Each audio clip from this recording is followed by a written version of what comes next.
Om Swastiastu, perkenalkan nama saya Nikade Juniawati dengan NIM 24230711003. Nah, pada video kali ini saya akan mempresentasikan dan menyampaikan terkait jawaban dari tugas ujian tengah semester pada mata kuliah Filsafat Sains yang diampu oleh Bapak Dr. Inyoman Tike MSI. Baik, langsung saja pada soal yang pertama, yaitu jelaskan apa yang dimaksud dengan filsafat, cabang filsafat, serta karakteristik filsafat pada aspek ontologi, epistemologi, dan aksiologi dalam pendidikan. Nah, yang pertama perlu kita ketahui bahwa filsafat itu berasal dari bahasa Yunani, yaitu dari kata philos yang artinya cinta yang sangat mendalam, dan sophia yang artinya kebijakan atau kearifan. Nah, dalam pengertian yang lebih luas, itu filsafat mencoba mengintegrasikan pengetahuan manusia yang berbeda-beda dan menjadikan suatu pandangan yang komprehensif tentang alam semesta, hidup, dan makna hidup. Itu menurut Janur pada tahun 2023. Nah, menurut Kamus Besar Bahasa Indonesia atau KBBI, filsafat itu adalah pengetahuan dan penyelidikan yang dilakukan dengan akal budi untuk memahami hakikat segala yang ada, sebab, asal, dan hukumnya. Nah, selain pengertian tadi, terdapat juga pengertian filsafat menurut beberapa ahli dalam Saragih dan kawan-kawan tahun 2021. Nah, yang pertama itu ada menurut Plato, di mana ia mengatakan bahwa filsafat itu adalah pengetahuan yang berminat mencapai pengetahuan kebenaran yang asli. Jadi, filsafat tidak lain dari pengetahuan tentang segala yang ada. Selanjutnya ada dari Aristoteles, di mana ia berpendapat bahwa filsafat adalah ilmu pengetahuan yang meliputi kebenaran yang di dalamnya terkandung ilmu-ilmu metafisika, logika, retorika, etika, ekonomi, politik, dan estetika. Nah, itu menurut Aristoteles. Kemudian ada menurut Al-Farabi, di mana ia berpendapat bahwa filsafat adalah ilmu pengetahuan tentang alam secara menyeluruh atau merupakan gambaran yang menyeluruh tentang alam semesta secara lengkap. Kemudian selanjutnya menurut Immanuel Kant, di mana ia berpendapat bahwa filsafat adalah ilmu pengetahuan yang menjadi pokok atau pangkal dari segala pengetahuan yang di dalamnya tercakup 4 persoalan, yakni yang pertama, apakah yang dapat kita kerjakan, yang kedua, apakah yang boleh kita kerjakan, kemudian yang ketiga, sampai di manakah pengharapan kita, dan yang terakhir, apakah yang dinamakan manusia. Nah, itu menurut Immanuel Kant. Selanjutnya, ada juga menurut Cicero, di mana ia berpendapat bahwa filsafat adalah the mother of all the arts. Jadi, filsafat itu adalah induk dari segala ilmu pengetahuan yang ada di dunia ini. Kemudian yang berikutnya ada menurut Johann Gottlieb Fichte, di mana ia berpendapat bahwa filsafat sebagai ilmu dari ilmu-ilmu yang lainnya, yakni ilmu umum yang jadi dasar segala ilmu, yang membicarakan suatu bidang ataupun suatu realita. Kemudian berikutnya ada menurut Titus dan Zubair, di mana ia berpendapat bahwa secara rinci, pengertian filsafat itu merupakan sekumpulan sikap dan kepercayaan terhadap kehidupan dan alam yang biasanya diterima secara kritis. Nah, itu tadi pengertian secara umum mengenai filsafat dan juga pengertian dari berbagai ilmuwan. Nah, masih berkaitan dengan pertanyaan yang pertama tadi, yaitu mengenai cabang filsafat. Nah, filsafat memiliki beberapa cabang yang perlu kita ketahui. Yang pertama itu ada metafisika. Jadi, metafisika itu adalah cabang filsafat yang mempelajari atau membahas tentang hakikat realitas. Jadi, segala sesuatu yang ada seperti itu. Segala sesuatu yang menyeluruh atau komprehensif. Di mana dalam hal ini, dalam metafisika ini lebih membahas ke dalam aspek ontologi. Di mana aspek ontologi ini adalah cabang filsafat metafisika umum yang mempelajari atau membahas tentang hakikat adanya segala sesuatu yang ada secara komprehensif atau secara menyeluruh, seperti itu. Kemudian cabang filsafat yang kedua itu ada kosmologi, di mana kosmologi ini adalah cabang filsafat yang merupakan bagian dari metafisika khusus yang mempelajari atau membahas tentang hakikat alam termasuk segala isinya, kecuali manusia. Kemudian yang ketiga itu ada teologi. Jadi teologi adalah cabang filsafat bagian dari metafisika juga, metafisika khusus, yang mempelajari atau membahas tentang keberadaan Tuhan. Nah, dalam teologi ini, permasalahan tentang keberadaan Tuhan dibahas secara rasional terlepas dari kepercayaan agama. Kemudian yang keempat itu ada antropologi, di mana antropologi ini adalah cabang filsafat yang mempelajari atau membahas tentang hakikat manusia. Jadi antropologi ini masih bagian dari metafisika khusus. Kemudian yang kelima itu ada epistemologi. Di mana epistemologi itu adalah cabang filsafat yang mempelajari atau membahas tentang hakikat pengetahuan. Jadi, persoalan yang dibahas dalam epistemologi antara lain mengenai sumber-sumber pengetahuan, cara memperoleh pengetahuan, serta kriteria kebenaran tentang pengetahuan itu sendiri. Kemudian yang keenam itu ada logika. Jadi, logika ini adalah cabang filsafat yang mempelajari atau membahas tentang asas-asas, aturan-aturan, prosedur, serta kriteria penalaran berpikir yang benar. Jadi, logika antara lain membahas tentang bagaimana cara berpikir yang tertib agar kesimpulan-kesimpulannya benar, seperti itu. Kemudian yang terakhir itu ada aksiologi. Di aksiologi ini adalah cabang filsafat yang mempelajari atau membahas tentang hakikat nilai. Jadi aksiologi ini terdiri dari etika, di mana etika itu adalah cabang filsafat yang mempelajari atau membahas tentang hakikat baik jahatnya perbuatan manusia. Kemudian estetika juga cabang filsafat yang mempelajari atau membahas tentang hakikat seni art atau keindahan atau beauty seperti itu. Nah itu tadi untuk cabang-cabang dari filsafat. Selanjutnya masih dengan pertanyaan yang nomor 1 tadi, yaitu tentang karakteristik filsafat. Yang pertama, karakteristik filsafat itu adalah menyeluruh, di mana menyeluruh ini artinya adalah pemikiran yang luas karena tidak membatasi diri dan tidak hanya ditinjau dari sudut pandang tertentu. Jadi, pemikiran kefilsafatan ini ingin mengetahui hubungan antara ilmu yang satu dengan ilmu yang lain. Hubungan ilmu dengan moral, hubungan ilmu dengan seni, dan hubungan ilmu dengan tujuan hidup. Nah, itu untuk karakteristik yang pertama. Kemudian karakteristik yang kedua yaitu mendasar, yang artinya pemikiran yang dalam sampai kepada hasil yang fundamental atau esensial. Objek yang dipelajari sehingga dapat dijadikan dasar berpijak bagi segenap nilai dan keilmuan. Jadi filsafat tidak hanya berhenti pada kulit-kulitnya saja, tetapi sampai menembus ke dalamnya. Atau dalam hal ini bisa dikatakan hakikatnya seperti itu. Kemudian karakteristik yang ketiga itu ada spekulatif. Spekulatif ini artinya adalah hasil pemikiran yang diperoleh itu akan dijadikan dasar bagi pemikiran selanjutnya. Jadi hasil pemikiran berfilsafat selalu dimaksudkan sebagai dasar untuk menelusuri bidang-bidang pengetahuan yang baru. Namun demikian tidaklah berarti hasil pemikiran kefilsafatan tersebut meragukan kebenaran karena tidak pernah tertuntaskan seperti itu. Nah, selanjutnya di sini ada ruang lingkup filsafat. Nah, pada dasarnya filsafat itu merupakan ilmu telaah yang berkaitan dengan objek apa yang ditelaah oleh ilmu dalam arti mengeksplorasi hakikat pendidikan, ontologi, kemudian bagaimana proses memperoleh ilmu dan metode pendidikan, itu disebut juga epistemologi, dan yang terakhir itu bagaimana manfaat ilmu berupa penekanan pada nilai-nilai pendidikan atau aksiologi. Nah, oleh karena itu, lingkup induk dari filsafat ilmu itu ada 3. Itu ada ontologi, epistemologi, dan aksiologi. Nah, itu untuk ruang lingkup filsafat. Nah, ini ya, yang tadi juga sudah sempat disinggung pada bagian-bagian ya, pada bagian-bagian filsafat, di mana sekarang sudah dikerucutkan pada ruang lingkup filsafat itu ada 3. Yang pertama itu ada aspek ontologi. Jadi ontologi ini adalah salah satu kajian filsafat yang membahas tentang hakikat yang ada atau ilmu yang membahas tentang hakikat keberadaan suatu ilmu seperti itu. Kemudian yang kedua ada epistemologi, menjelaskan tentang apa yang dimaksud dengan kebenaran dan kriterianya. Nah, dalam konteks pendidikan, epistemologi ini biasanya membantu siswa memahami bagaimana pengetahuan itu diperoleh, bagaimana pengetahuan itu dievaluasi, dan bagaimana pengetahuan itu divalidasi.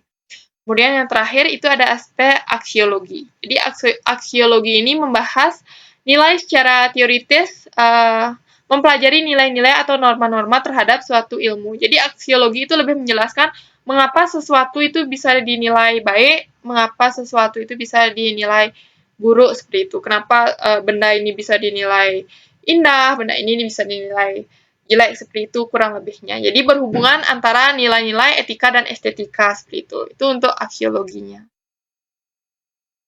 Nah, itu tadi untuk jawaban nomor 1 tentang hakikat filsafat, bagian-bagiannya, dan juga ruang lingkupnya. Selanjutnya itu mengenai pertanyaan yang kedua, yaitu jelaskan makna filsafat sebagai inspirasional, preskriptif, dan investigatif, dan kaitkan dengan perkembangan dunia pendidikan saat ini. Baik. Jadi, yang pertama itu tentang filsafat sebagai inspirasional. Nah, makna filsafat sebagai inspirasional itu adalah to express utopia ideas for the formal and information education of human being. Nah, dalam hal ini artinya adalah untuk mengekspresikan tentang pendidikan yang ideal atau pendidikan yang dicita-citakan. Seperti itu. Nah, sekarang kita beralih ke soal nomor 3, di mana soalnya itu adalah bedakan dari sudut pandang kebermanfaatan dalam pengembangan pendidikan dari filsafat idealisme dan filsafat realisme. Nah, yang pertama itu kebermanfaatan dari filsafat idealisme. Yang pertama itu adalah mengembangkan kemampuan berpikir. Jadi, filsafat idealisme itu dapat membantu mengembangkan kemampuan berpikir peserta didik. Kemudian yang kedua, membentuk karakter. Jadi, filsafat idealisme itu dapat membentuk karakter peserta didik seperti bersikap dengan baik, bersifat dengan benar, serta bagaimana seharusnya kita berperilaku pada seseorang. Kemudian yang ketiga itu mengembangkan bakat dan kemampuan dasar. Jadi, filsafat idealisme itu dapat membantu mengembangkan bakat dan kemampuan dari peserta didik. Kemudian yang keempat, membantu kebaikan sosial. Kemudian yang keempat itu membangun kebaikan sosial. Jadi filsafat idealisme itu dapat membantu membangun kebaikan sosial dari peserta didik. Kemudian yang kelima, membangun pola pikir yang positif. Jadi filsafat idealisme ini dapat membantu membangun pola pikir yang positif, membuat keputusan yang baik, dan bertindak dengan mengintegrasikan atau mengintegritaskan serta bertanggung jawab. Kemudian yang kelima itu membangun pola pikir yang positif. Jadi filsafat idealisme itu dapat membantu membangun pola pikir yang positif, kemudian membuat keputusan yang baik, dan bertindak dengan integritas dan tanggung jawab. Kemudian yang keenam, mengembangkan keterampilan bekerja. Kemudian yang keenam, mengembangkan keterampilan bekerja. Jadi filsafat idealisme ini dapat membantu mengembangkan keterampilan bekerja kemudian yang keenam, mengembangkan keterampilan bekerja. Jadi filsafat idealisme ini dapat membantu mengembangkan keterampilan bekerja peserta didik melalui pendidikan praktis. Kemudian yang ketujuh, pengembangan kesadaran spiritual. Jadi filsafat idealisme ini dapat membantu mengembangkan kesadaran spiritual, kemudian membangun hubungan antara dirinya sendiri dengan Tuhan dan memperkuat nilai-nilai agama. Kemudian yang terakhir, filsafat idealisme merupakan aliran filsafat yang mengagungkan jiwa dan menekankan pada realita, ide, atau gagasan. Nah, sekarang kita akan sandingkan dengan kebermanfaatan filsafat realisme. Yang pertama itu adalah menghubungkan teori dengan praktik. Jadi, filsafat realisme ini mendorong siswa untuk menerapkan pengetahuan yang diperoleh ke dalam kehidupan sehari-harinya.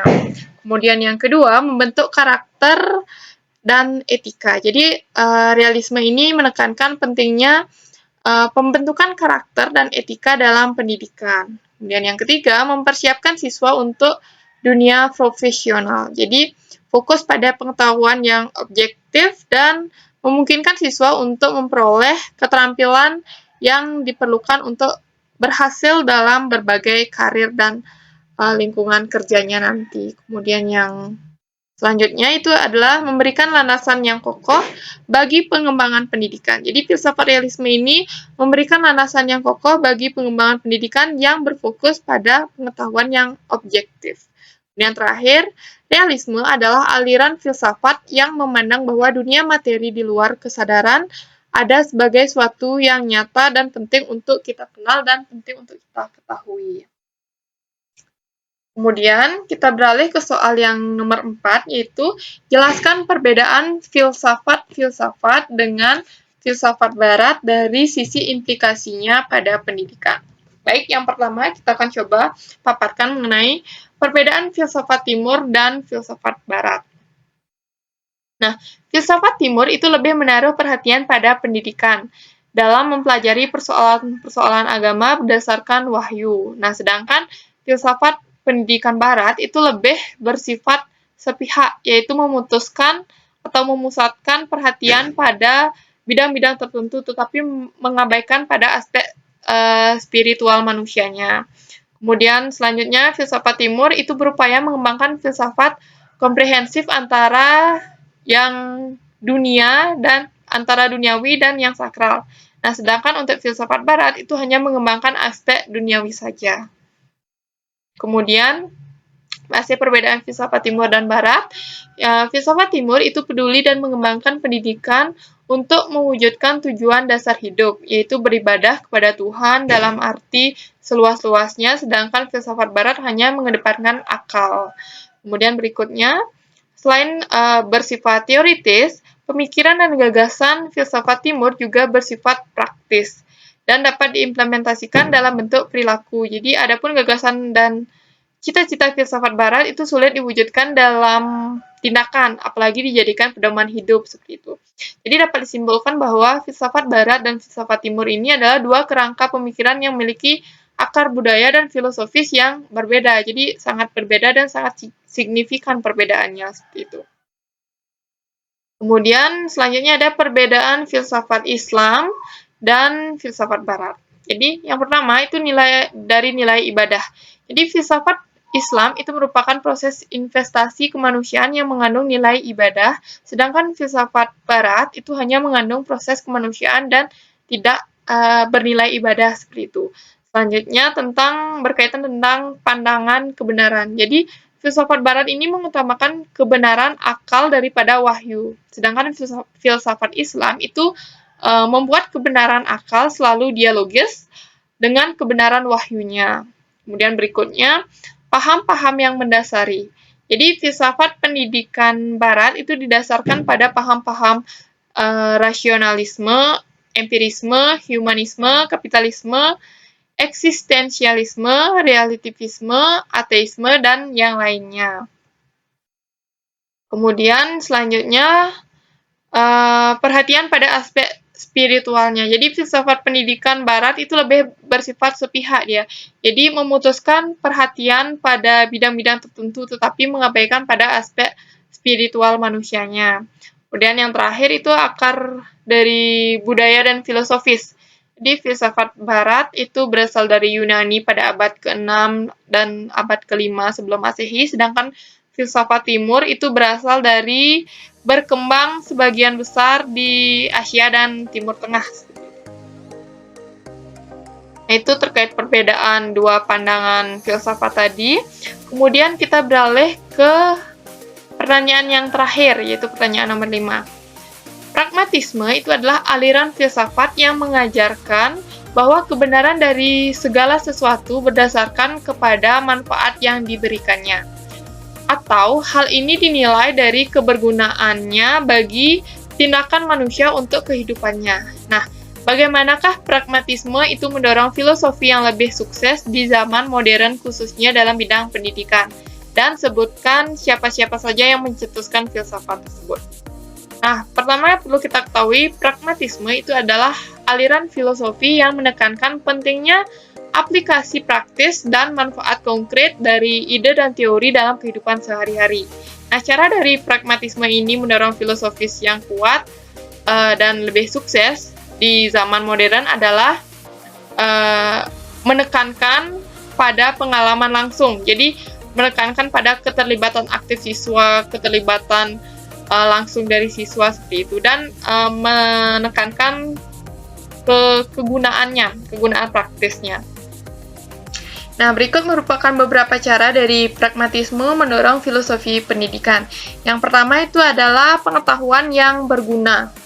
Jadi, pendidikan pragmatisme itu memandang bahwa pengetahuan yang benar itu adalah pengetahuan yang berguna bagi kehidupan individu. Kemudian yang kedua, pembelajaran berbasis pengalaman. Jadi, pendidikan pragmatisme itu menekankan pentingnya pembelajaran langsung dan pengalaman praktis. Kemudian yang ketiga, pembelajaran yang terbuka. Jadi, pendidikan pragmatisme itu harus dibuat secara terbuka dan seluas mungkin sehingga tidak mengekang kebebasan serta kreativitas dari peserta didik. Kemudian yang berikutnya adalah pembelajaran yang terlibat. Jadi, pendidikan pragmatisme ini menekankan pada pembelajaran yang terlibat antara siswa dan kehidupan sehari-harinya. Kemudian ada peran aktif siswa di mana hal ini menekankan pada peran aktif siswa dalam memecahkan masalah atau mencari solusi dari masalah-masalah yang ia temukan. Kemudian selanjutnya ada pendidik sebagai fasilitator. Jadi pendidik itu berperan penting sebagai fasilitator dan kolaborator dalam proses pembelajaran yang nantinya akan mengarahkan dan memandu siswa dalam pembelajarannya. Kemudian berikutnya itu ada keterkaitan dengan kehidupan sehari-hari. Jadi sekolah yang menerapkan pendekatan pragmatisme itu memungkinkan siswa untuk belajar dengan cara yang langsung, jadi terkait dengan kehidupan sehari-hari yang mereka alami. Itu. Kemudian terakhir itu adalah pragmatisme merupakan pemikiran yang penting bagi pendidikan kejurusan. Dalam hal ini, sesuatu akan dianggap penting berdasarkan tingkat kegunaannya atau tingkat kebermanfaatannya. Nah, itu untuk contoh dari cara pragmatisme untuk mendorong filosofi pendidikan. Nah, berikutnya terkait tokoh-tokoh dari filsafat pragmatisme. Jadi yang pertama ini ada Charles Sanders Peirce, di mana ia dikenal sebagai bapak pragmatisme. Jadi ia mengemukakan teori bahwa kebenaran dari suatu ide itu dapat diukur berdasarkan konsekuensi praktisnya. Jadi ia juga menekankan pentingnya eksperimen dalam menentukan sebuah kebenaran seperti itu. Kemudian yang selanjutnya ada William James. Jadi ia memperkenalkan pragmatisme lebih luas ke dunia akademik, terutama melalui karyanya yaitu Pragmatist: A New Name for Same Old Ways of Thinking. Jadi ia berpendapat bahwa ide-ide itu harus dievaluasi berdasarkan bagaimana mereka bekerja dalam kehidupan nyata. Selanjutnya itu ada John Dewey. Jadi John Dewey itu adalah salah satu filsuf dan pendidik terbesar yang mengembangkan pragmatisme dalam konteks pendidikan. Jadi ia mengusulkan bahwa pendidikan yang menekankan pembelajaran aktif, pengalaman langsung, dan keterlibatan siswa dalam proses pembelajaran. Jadi John Dewey ini percaya bahwa pendidikan itu harus membantu siswa mengembangkan keterampilan untuk beradaptasi dengan perubahan dan menyelesaikan masalah dunia nyata. Jadi pragmatisme dalam pendidikan itu terus berkembang hingga saat ini, dengan memberikan filosofi yang lebih inklusif dan relevan bagi pengajaran di zaman modern ini. Nah, demikian presentasi dan penyampaian dari saya terkait jawaban dari tugas ujian tengah semester mata kuliah filsafat. Terima kasih saya ucapkan dan mohon maaf apabila terdapat kesalahan kata dalam penyampaian. Om Santi Santi Santi.